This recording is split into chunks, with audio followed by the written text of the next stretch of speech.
So Garbine Muguruza, a winner earlier today, and she's into her first Wimbledon semi-final. Well, I'm delighted to say we can now welcome into our studio Thomas Enqvist, who's here playing the legends, a winner today, and of course a former world number 4 as well. Welcome. Thank you very much. Yes, so just tell us how you're enjoying the championship so far. It's great. It's always an honor to be able to come back and play on these courts that you can never have too much of. So I mean, it's just a special feeling to come back to Wimbledon and to be lucky enough to be able to actually play still on these courts is amazing. Yes, and everybody always says, Thomas, you always keep yourself in great shape, you're still fit, you hit the ball so well, so you're enjoying your tennis as well. You obviously did not look at my match today. No, I had a good scout out there telling me. Okay. No, we had good fun, you know, and we played also against Goran Ivanisevic and Ivan Ljubicic today, and I mean, Goran is a very, very likable guy, and then the people obviously here in Wimbledon love him, so it's a special atmosphere always when he's on the court, and it was a lot of fun.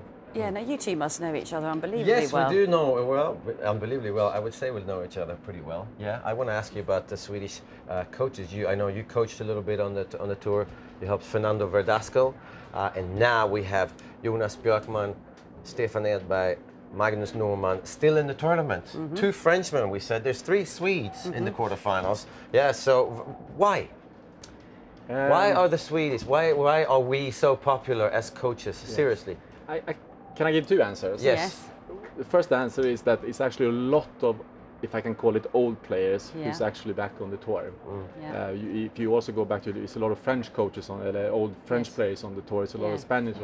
Both Goran and Ivan Ljubicic, who we played today, also coaches on the tour. You know? So it's very popular for players to choose players, old players who has retired, but they can relate to, who's been in their situation themselves and you know what they're talking about. And tennis is such a mental game, and when you come in a certain stage of your career when maybe the technical part is not as the most important anymore to learn, it's probably a good idea for a lot of players to choose a player who knows how they're feeling and can help them maybe with more the mental aspect or maybe a game plan and things like this than just the typical tennis traditional coach. You know? That was the first answer.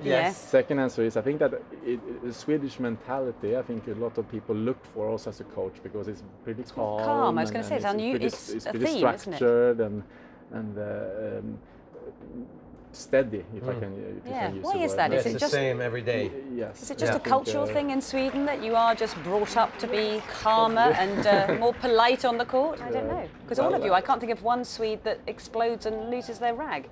No, I mean it's pretty calm. Most, I mean, having role models like Björn and Mats Wilander here, and that's what we saw, and that's what we obviously try to copy. But I think it's calming as a player as well, maybe to have somebody who doesn't go up here when you win, and and also when you lose, maybe don't panic or show too much emotions, So I think.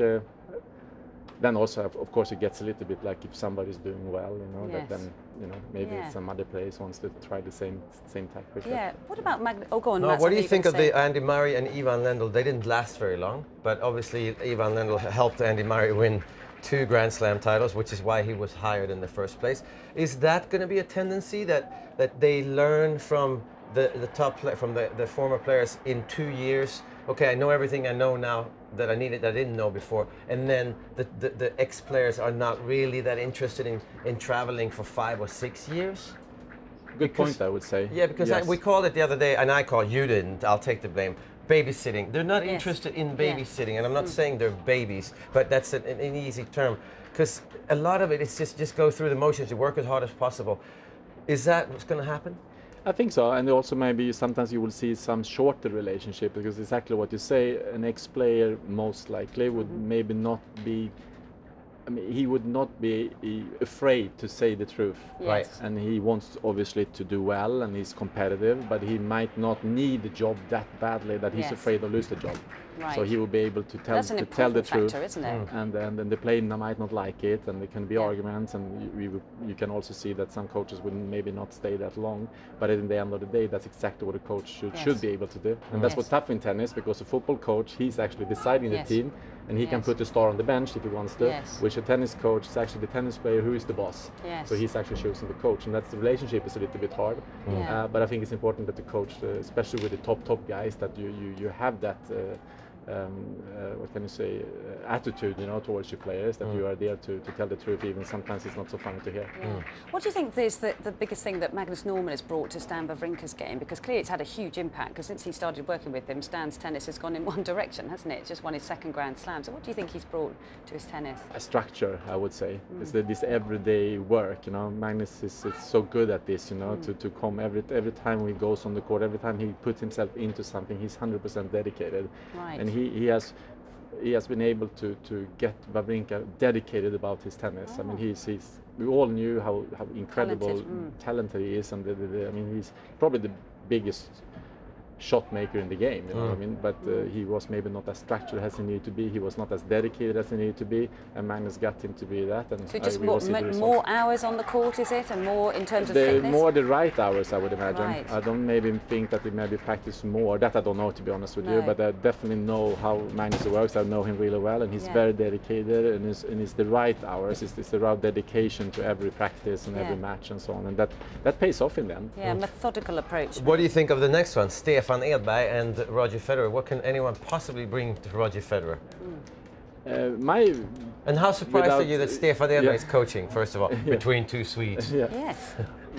Yeah, of course. I mean, very surprised in the end, but at the same time, I think also nobody in the world can turn down that job. You know what I mean? I think it's, without knowing, but I can imagine that Stefan was very curious. You know, also, you know what I mean? Just to get close and to, I mean, Rogers is obviously the best player we ever had in the game.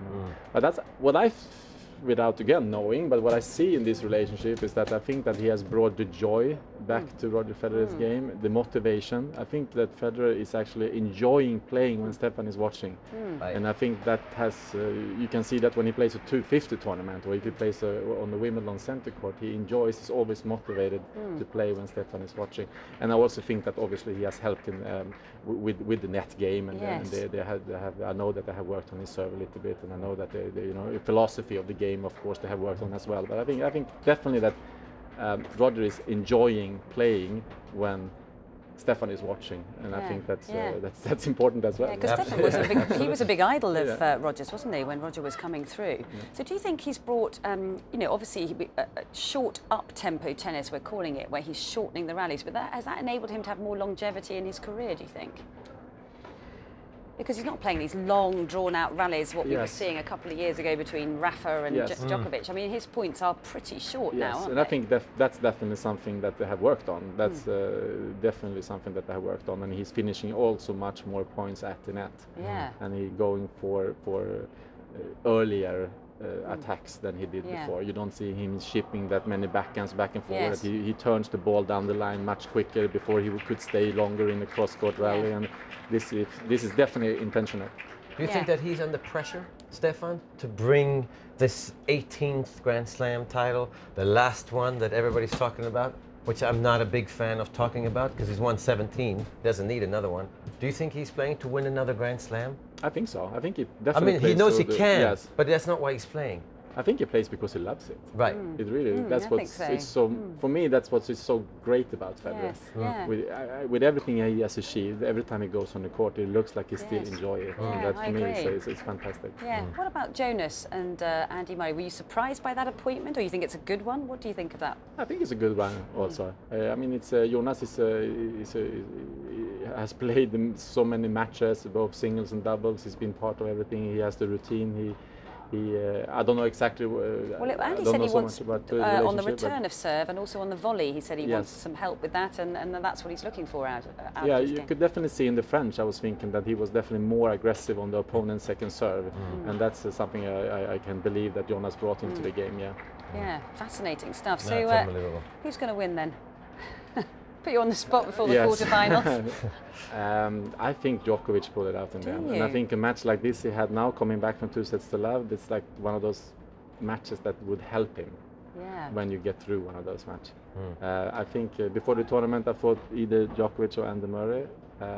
Now when he had that match coming back from 2-0, I think if I have to say something, it would be Djokovic. It's amazing how a lot of ex-players think that it's important to have a tough match, but at the same time, the locker room, Marin Cilic is looking at it. Well, hold on, he plays 5 sets with Kevin Anderson. He hasn't lost a set to Kevin Anderson in 5 years. maybe he's not playing as well. So, I mean, it's a fine balance, having a tough match, showing you are not playing your best, but then coming back and playing better. Yeah. It's also, it comes up to matchups also, you know, when they have played in today's game, when it has been the same players in the end of the tournament for a decade almost, you know, that if you look at the head-to-head, they have played so many times. You know? It's not anything, it's like 8-4 to somebody, it's 26-17, it's like they have played so many matches together. So when they're coming out on the court, it's a lot of things that have happened in the past. It's in the tournament before, it's like it's not there anymore. Now it's the Murray-Djokovic matchup. Now it's a Nadal Federer matchup, and I think that history has much more to do than the match if he has played 5 or 4 sets against an opponent earlier in the tournament. Yeah. Lastly, when are you back on court? Tomorrow? I hope so. Yes. Yeah. Who are you playing against in the next one? I don't know. Yeah, this is not a question that you must ask a legend. Okay. Very often you can't even ask a Legends player if they won or lost. Okay, yeah, that's true. Yeah, it's just it was more. Did you have fun? Yes. You had a lot of fun. Yeah, it sounds like you had fun today. Yes. Well, we've had fun having you here in the studio, so thank you so much for joining us. Thanks for having me. And very best of luck, whoever you play tomorrow.